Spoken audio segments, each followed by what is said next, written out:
کہیں گے کہ ہو سکتا ہے، یہ اپنے سے کہہ رہا ہے، اس کی کیا حیثیت ہو سکتی ہے؟ آپ انوار مسعودی اٹھا کر کے دیکھو، انوار مسعودی حضرت سیدنا سالار مسعود غازی کی حیات کا انسائیکلوپیڈیا ہے، مستند واقعات کا ذخیرہ ہے، جس کو ترتیب دیا ہے حضرت علامہ مولانا محمد علی مسعودی نے۔ سامنے جلوہ افروز ہیں، اس کے اندر آپ تحریر فرماتے ہیں بزرگوں کے حوالے سے کہ سیدنا سالار مسعود غازی کا وہ مزار ہے، سیدنا سالار مسعود غازی کی وہ شان ہے، ان کی وہ پرسنالٹی ہے کہ جب کوئی ہارٹ سے ہارٹ پرابلم، ہارٹ سے ہارٹ معاملہ حضرت سیدنا خواجہ غریب نواز کے یہاں پیش ہوتا ہے تو وہاں سے ادھر پھیر دیا جاتا ہے۔ ہاں بے شک جب سیدنا خواجہ غریب نواز بادشاہ ہندوستان، ان کے یہاں جب ہارٹ پرابلم، ہارٹ کوئی معاملہ پیش آتا ہے، some hardest incident occurred, then that problem move to حضرت سیدنا سالار مسعود غازی۔ تو اب سمجھ لو کیا پرسنالٹی ہے حضرت سیدنا سالار مسعود غازی کی۔ آؤ میں آپ کو بتاتا ہوں، لے کر کے چلتا ہوں کچھوچا شریف کی سرزمین پر چلو۔ حضرت مخدوم اشرف جہانگیر سمنانی موجود ہے، ولایت کے تاجدار ہیں، طریقت کے تاجدار ہیں۔ ان کی شان عظمت یہ ہے کہ ان کو بارگاہ رب العزت کی طرف سے ان کے پیر و مرشد کے طلب پر ان کو جہانگیر کا لقب ملا ہوا ہے۔ وہ حضرت مخدوم اشرف جہانگیر سمنانی ہے، وہ آیا کرتے تھے میرے سرکار غازی کی بارگاہ میں، آیا کرتے تھے، بڑی عقیدت کے ساتھ آیا کرتے تھے، بڑی محبت کے ساتھ آیا کرتے تھے۔ ایک بار تشریف لائے، ایک دن ایک رات رہے اور فرمایا کہ ایک دن ایک رات کے اس ٹائم کے اندر میں نے حضرت خضر سے 70 بار ملاقات کیا ہے۔ نعرہ تکبیر، نعرہ رسالت، بارگاہ سید سالار، عطائے سید سالار، نعرہ تکبیر۔ دیکھنے والے دیکھا کرتے ہیں، نگاہوں والے دیکھا کرتے ہیں، چشمے بصیرت ہو تو دیکھو گے، ہم اور آپ نہیں دیکھتے، یہ الگ بات ہے۔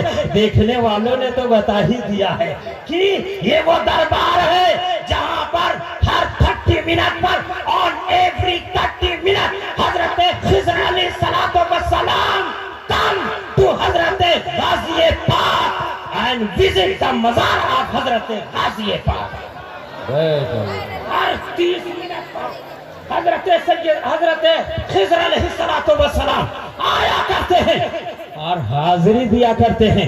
طریقہ بتا دیا میرے مخدوم نے کہ جب غازی پاک کے دربار میں حاضر ہو تو کم سے کم 30 minute must sit nicely and must stay there۔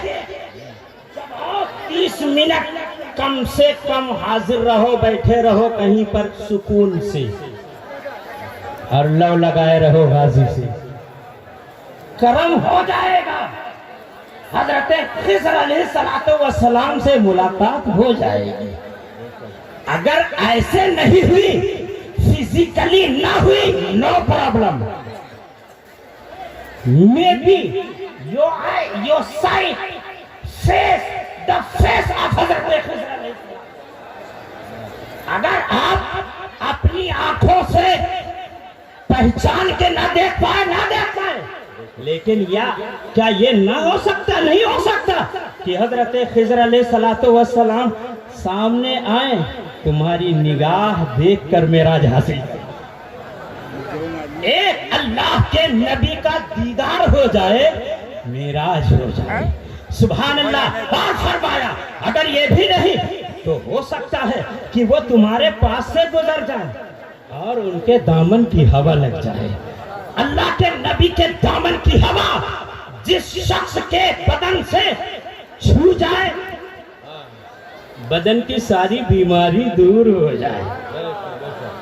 آج یہاں پر آنے والے آتے ہیں जिस्मानी बीमारी लेकर आते हैं उन्हें शिफा मिला करती है, रूहानी बीमारी लेकर आते हैं उनको शिफा मिला करती है, बे औलाद आला करते हैं औलाद मांगते हैं उनको औलाद मिला करती है। ये कोई ताज्जुब की बात नहीं है, ये कोई ताज्जुब की बात नहीं है। क्या आपने हदीस पाक में पढ़ा नहीं है, बुखारी शरीफ है, ला यज़ालु अब्दी यतक़र्रबु इलैया बिन्नवाफिल फ़अहबब्तुहु फ़इज़ा अहबब्तुहु कुन्तु समअहु अल्लज़ी यस्मअु बिही व बसरहु अल्लज़ी युबसिरु बिही व यदहु अल्लती यब्तिशु बिहा व रिजलहु अल्लती यमशी बिहा। शरीफ की हदीस है, बंदा जब हमसे करीबी कुर्ब हासिल कर लेता है नवाफिल पढ़ पढ़ करके, तो फिर मैं उसे अपना प्यारा बना लेता हूँ, उसे अपना महबूब बना लेता हूँ।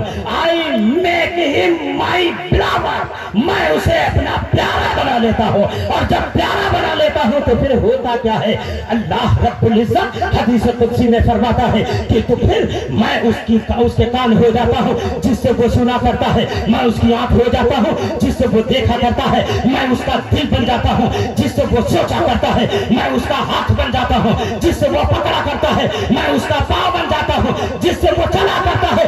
लेकिन इस हदीस कुदसी के ऊपर बहुत सारे लोग कंफ्यूजन का शिकार हो सकते हैं कि अल्लाह हमारा हाथ से पाक है, अल्लाह हमारा पाँव से पाक है, अल्लाह हमारा आँख से पाक है, अल्लाह हमारा कान से पाक है। इस तरीके के आज़ा से अल्लाह ताला पाक है, इसलिए कि ये सारे के सारे आज़ा जिस्म वाले को हुआ करते हैं। अल्लाह जिस्म से पाक है, जिस्मानियत से पाक है, जिस्म वाले आज़ा से पाक है। तो अल्लाह हाथ कैसे होता है, अल्लाह पाँव कैसे होता है, अल्लाह उसका दिल कैसे बन सकता है, अल्लाह उसकी आँख कैसे बन सकता है।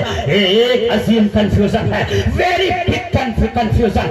लेकिन सुनो, अल्लाह रब्बुल इज्जत ने अपने नबी के चाहने वाले, अपने नबी के गुलाम उलमा को भेजा है इसी जमीन के ऊपर, जो कंफ्यूजन को दूर किया करते हैं, जो मसाइल का हल किया करते हैं। तफसीरों का मुताला कीजिए, मुफस्सिरीन ऐसे कंफ्यूजन का हल पेश करते हैं। हज़रत इमाम राज़ी तफसीर कबीर में फरमाते हैं कि इसमें परेशान होने की जरूरत नहीं है।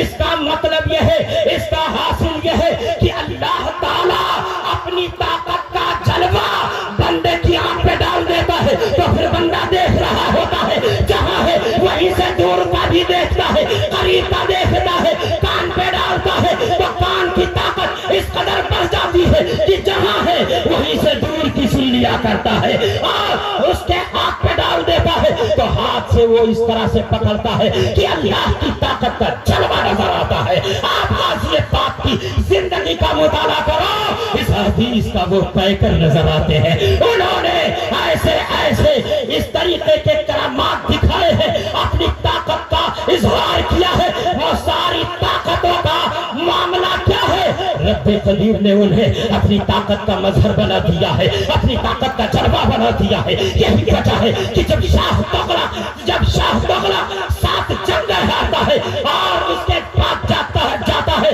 जंग लड़ने के लिए, उसकी माँ दुआ मांगती है, मिन्नत मांगती है मेरे गाजी से, तो मेरे गाजी शहीद है, अपने कब्र अनवर में है, मगर इसी आसमान ने देखा था, इसी जमीन ने देखा था, इसी बहराइच की जमीन ने देखा था। मेरे गाजी अपनी कब्र पाक से निकले, घोड़े पर सवार हुए और वहां पहुंच गए जहां शाह तुगलक जंग लड़ रहा था। अल्लाह अल्लाह, ये है मेरे गाजी की जिंदगी। मेरे गाजी आज भी जिंदा है। हजरत गाजी पाक रज़ी अल्लाह ताला अन्हु का ये वाक़या तो आप जानते होंगे। ये ज़हरा बीबी जिनका नाम है, ये आंखों से नाबीना थी, देखने में तो हुस्न जमाल का पैकर थी, ये महजमाल थी, बड़ी जमाल थी, लेकिन आंखों की रोशनी इनकी ना थी। घर वाले बेचैन थे। आखिर लोगों ने जब गाजी पाक का तज़किरा अपने घर में किया, उनके दिल में गाजी से मोहब्बत हो गई। अब सुबह हो रही है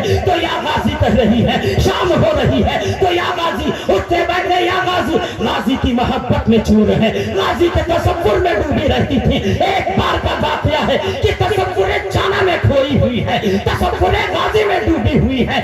इतने में क्या देखती है, क्या सुनती है, एक आवाज आती है, बड़ी अच्छी आवाज थी, बड़ी निराली आवाज थी, बड़ी सुरीली आवाज थी। आवाज क्या थी? ये आवाज میں یہ کہا جا رہا تھا کہ اے زہرا مجھ سے محبت کرتی ہو, مجھے دیکھنا چاہتی ہو. حضرت زہرا کی توجہ اور مبذول ہوئی, غور کرنے لگی آواز کس کی ہو سکتی ہے, کس کی آواز ہو سکتی ہے. آخر توجہ جب پورے طور پر کر لیا ہے تو غازی پاک نے کہا تھا اے زہرا تم مجھے دیکھنا چاہتی ہو, میری محبت میں گھل نہیں ہو, پریشان نہ ہو, اب مسعود سامنے موجود ہے, دیدار کر لو. مسعود سامنے موجود ہے, دیکھتی کیوں نہیں ہو. اتنا کہنا تھا. وہی زہرا بی بی جن کی آنکھوں میں نور کا پتہ نہ تھا, مجمع نور, پیکرے نور, نبی کا صدقہ ایسا حضرت مسعود غازی کے ذریعے زہرا بی بی کو ملتا ہے کہ وہ تاریک آنکھ روشن ہو گئی ہے. سبحان اللہ سبحان اللہ. حضرت سید راجی اسی طریقے سے انہوں نے حضرت غازی کے یہاں